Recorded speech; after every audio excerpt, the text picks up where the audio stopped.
Kwa mara nyingine tena mtazamaji wa The World News katika kipindi hiki cha ulimwengu wa siasa, mimi ni Adam Hussein.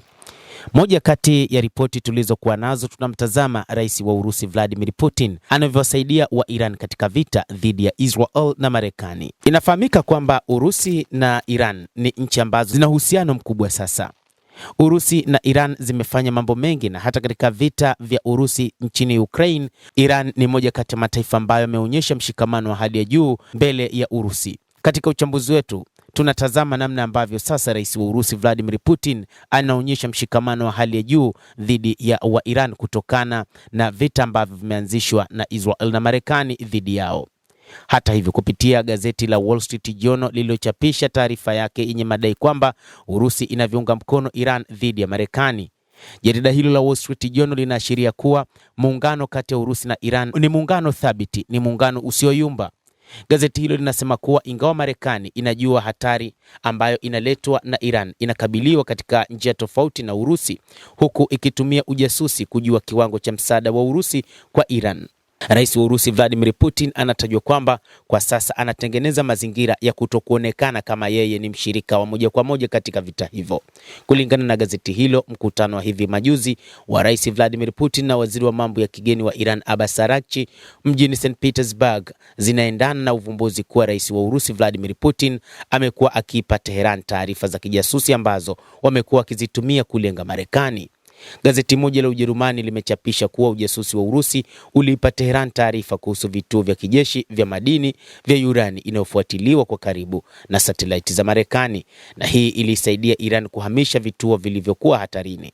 Chapisho hilo pia limeongezea kuwa kwa sasa rais wa Urusi Vladimir Putin amelifanya jeshi lake kuimarisha ndege zisizokuwa na rubani aina ya Shahed na kuzifanya kuwa zenye nguvu zaidi na vigumu kuzidungua.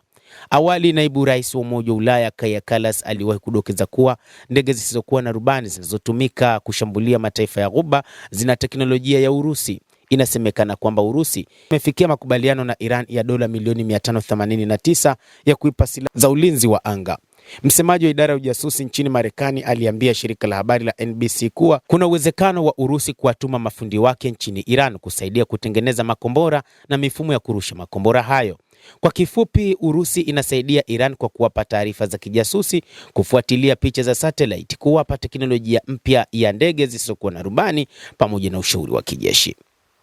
Katika gazeti la The Guardian kuna taarifa ambayo ilichapishwa kuhusu ziara ya Mfalme Charles nchini Marekani, ambayo mwandishi anaelezea ilikuwa ya kuendeleza uhusiano ambao haujulikani unaenda wapi. Kulingana na gazeti hilo, sakata la Jeffrey Epstein limewaathiri sana rais wa Marekani Donald Trump pamoja na ufalme wa Uingereza, suala ambalo limechangia kupungua kwa imani kwa ufalme huo, huku uungwaji mkono wa Trump pia ukipungua.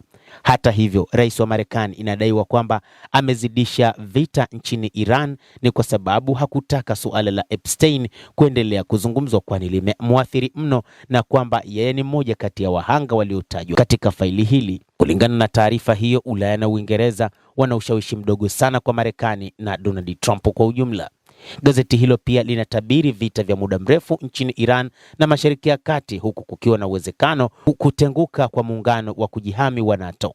Ila ziara ya Mfalme Charles ilitoa ishara ya uwepo wa ushirikiano wa muda mrefu kati ya Uingereza na Marekani. Hata hivi inadaiwa kwamba kuna baadhi ya nchi ulimwenguni sasa zikishirikiana na Urusi na Iran zinatengeneza mpango wa kuhakikisha kwamba suala hili la Epstein linaibuliwa. Na ni kutokana kwamba suala la Epstein ni kivuli kingine ambacho rais wa Marekani pamoja na baadhi ya washirika wake wanakitumia sasa ili kukwepa kuzungumzwa sana jambo hili, na ndio maana inadaiwa kwamba vita vya sasa nchini Iran vitakuwa ni vikubwa mno. Na hata hivyo, mpango mwingine ambao rais wa Urusi Vladimir Putin anautengeneza ni katika kuijenga BRICS kuwa kubwa zaidi na kutengeneza mpango wa kuvunja muungano wa NATO, na wakati huu pia inaonekana wazi kwamba muungano huo unaendelea kuyumba, lakini pia mpango mkubwa wa Urusi ni kuijenga zaidi BRICS pamoja na kuhakikisha Marekani na yumba kiuchumi na kwamba BRICS iwe sehemu ya kuinua uchumi. Na ndio maana hata katika kipindi hiki moja kati ya mkakati ambao Iran ilikuwa ikiufanya ni kutumia fedha ya Wachina katika ushuru wa meli ambazo zilikuwa zikipita katika mlango wa bahari wa Hormuz. Mtazamaji wa The World News, hiyo ndiyo ripoti yetu ya leo. tumeangazia ni namna gani rais wa Urusi Vladimir Putin alivyokuwa na mshikamano wa hali ya juu na wa Iran, hasa katika kipindi cha vita vilivyoihusisha Marekani na Israel dhidi ya Jamhuri ya Kiislamu ya Iran vilivyoanza mnamo Februari 28, vita ambavyo vilimuua kiongozi mkuu wa Jamhuri ya Kiislamu ya Iran Ayatollah Al-Khamenei pamoja na makamanda wakuu wa kijeshi, na maelfu ya raia wengi wameuawa kupitia operation ya Epic Fury ya Marekani na ile ya Rising Lion ambayo imetajwa na wa Israel katika kile walichosema wanataka kuondoa utawala wa Jamhuri ya Kiislamu ya Iran. Lakini kwa namna ya kipekee, licha kuuawa kwa viongozi wakuu, lakini bado Urusi pamoja na Uchina na nchi nyingine zimesimama kuilinda Iran. Endelea kutufuatilia, lakini usisahau kulike, kucomment na kusubscribe channel hii. Mimi ni Adam Hussein, endelea kuwa nasi wakati wote, endelea kutufuatilia.